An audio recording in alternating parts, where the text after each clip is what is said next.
আসসালামু আলাইকুম। আলহামদুলিল্লাহ, আজকে আমরা টাইগার মুরগির বাচ্চাগুলার বয়স অলমোস্ট 7 দিন কমপ্লিট। তো 7 দিনে আলহামদুলিল্লাহ বাচ্চাগুলো অনেকটা বড় হইছে মাশাআল্লাহ। তো আমরা যে প্রথমে যে মুরগির বাচ্চাগুলো আনার পরে প্রথম দিন যে ব্রুডার দিছিলাম, তো ব্রুডারের মাঝে আমরা একটা শীট আছিল একটু ছোট, তো একটা আছিল 1 ফুটর, আর আমরা যে দুইটা সাইটের শীট দিছিলাম তো এইগুলো আর কি 1 ফুট তনে একটু উঁচা। আর এখন যেহেতু মুরগির বাচ্চাগুলা মাশাআল্লাহ অনেকটা বড় হইছে, তো আমরা আর কি ব্রুডারের মধ্যে জায়গা হইছে না, যার কারণে আমরা গড়ের মধ্যে ছাড়ি দিছি। তো গড়ের অর্ধেক আর কি ছাড়ি দিছি। তো ছাড়ার পরে আমরা যে ব্রুডারের শীট যেগুলো আছে ওগুলা দিয়ে আর কি গড়ের মিডিল খানো আমরা একটা পার্টিশন দিছি। তখন মুরগির বাচ্চাগুলো আর কি পার্টিশনের উপরে দিয়া ফালমারি বার হয়ে যায়, যেহেতু তারা অনেকটা বড় হয়েছেন মাশাআল্লাহ। তো বড় হওয়ার কারণে তারা ফালমারি উঠে যায়। তো আজকে সকালে আমি যখন খামারের মধ্যে যাওয়ার পরে গিয়া দেখি একটা মুরগির বাচ্চা আর কি আমরা এক সাইড তো না আর এক সাইডে গেছে কি, যে সাইডে তারা রাখলাম ও সাইডের অপোজিট সাইডে গেছে কি ফালমারি। তো যার কারণে আমরা এখন আর কি শীট যেগুলো আছে ওগুলা চেঞ্জ করা লাগবো, আর এখানে একটু বড় শীট দেওয়া লাগবো। আর আমরা আগে তো জানতাম যে মুরগির বাচ্চাগুলো এগুলো উপরে দিয়ে যাইবাগি, কারণ এখন তারা যেহেতু তার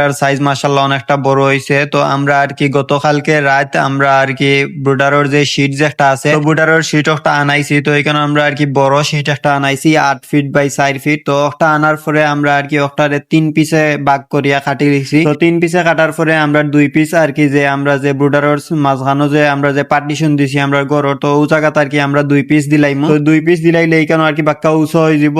আর এখন আপাতত আর কি মুরগির বাচ্চাগুলা ফালমারি এই সাইডে আইতো নাই, তো তারা ও সাইডে থাকবো। তো যাই হোক আমরা যে শীট আনছি, তো শীটও কাটার পরে আমরা ওটা আর কি আমরা খামারের মধ্যে লইয়া আইছি। খামারের মধ্যে আনার পরে আমরা যে পুরান শীট যেগুলো আছে ওগুলা আমরা চেঞ্জ করে লিছি। করার পরে আমরা নতুন যে শীট আছে ওগুলা দিলাইছি। দেওয়ার পরে আর কি আমরা এখানে পানি টানি চেক করিয়া খাবার উবার চেক করিয়া আমরা যাইগি। যাওয়ার পরে আবার দুপুরে আমরা আর কি জোহরের নামাজ পড়িয়া গোসল টোসল করিয়া জোহরের নামাজ পড়িয়া আইয়া আমরা আর কি তার যে দুপুরের যে ঔষধ বা দুপুরের যে পানি ওগুলা আর কি চেঞ্জ করে দেই। তো আমরা প্রতিদিন আর কি 3 টাইম পানিগুলা চেঞ্জ করে দেই সুন্দর করে বালা করে দইয়া। তো আমরা দুপুরে আওয়ার পরে আমরা যে পানির বক্স গুলা আছে বা পানির যে পাত্র যেগুলো আছে ওগুলা আমরা নেই বার করিয়া আনিয়া বালা করি ফুরকিত গিয়া বালা করি দই। দেওয়ার পরে আমরা আর কি একটা বালতি আছে, বালতির মধ্যে আমরা কিছু পানি লই। পানি লওয়ার পরে ও বালতির মধ্যে আর কি আমরা যে দুপুরে আমরা আর কি আজকে ঔষধ নাই, তো তারপরে আমরা একটা ঔষধ দিছি, একটা আর কি ভিটামিন বা মুরগির রোগ প্রতিরোধ ক্ষমতা বাড়ায়। তো ঔষধটা আমরা পানির লগে বালা করে মিক্স করছি। করার পরে আমরা যে পানির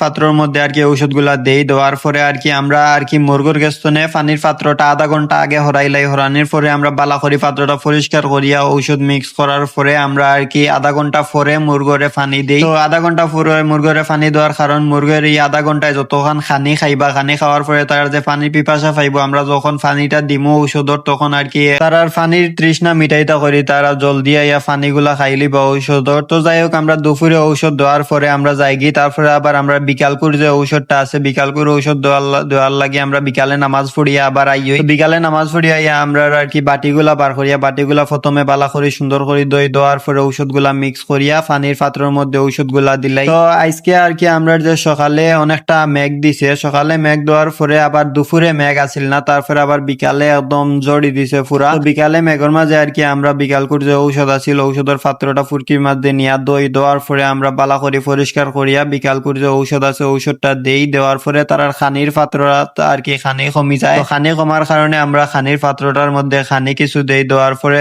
আমরা আর কি বিকালকুর খাস শেষ হয়ে যায়। তো তারপরে আর কি তারা অনেক বালা করি পানিগুলা খাইন এবং খানিগুলা খাইন। আর আমরা মুরগির বাচ্চাগুলো আলহামদুলিল্লাহ অনেকটা সুস্থ আছে। তো যাই হোক আজকের ভিডিও আমরা অতটুকু। আপনারা সবাই আমরা লাগে দোয়া করবা, আমরা খামারও লাগে দোয়া করবা। আল্লাহ তাআলা যেন আমরা খামারও বারাকা দান করেন আর আমরা মুরগির বাচ্চাগুলারে সুস্থ রাখেন। আপনারা সবাই আমরা চ্যানেল সাবস্ক্রাইব করবা আর আমরা লাগে দোয়া করবা। আসসালামু আলাইকুম ওয়া রাহমাতুল্লাহি ওয়া বারাকাতুহু।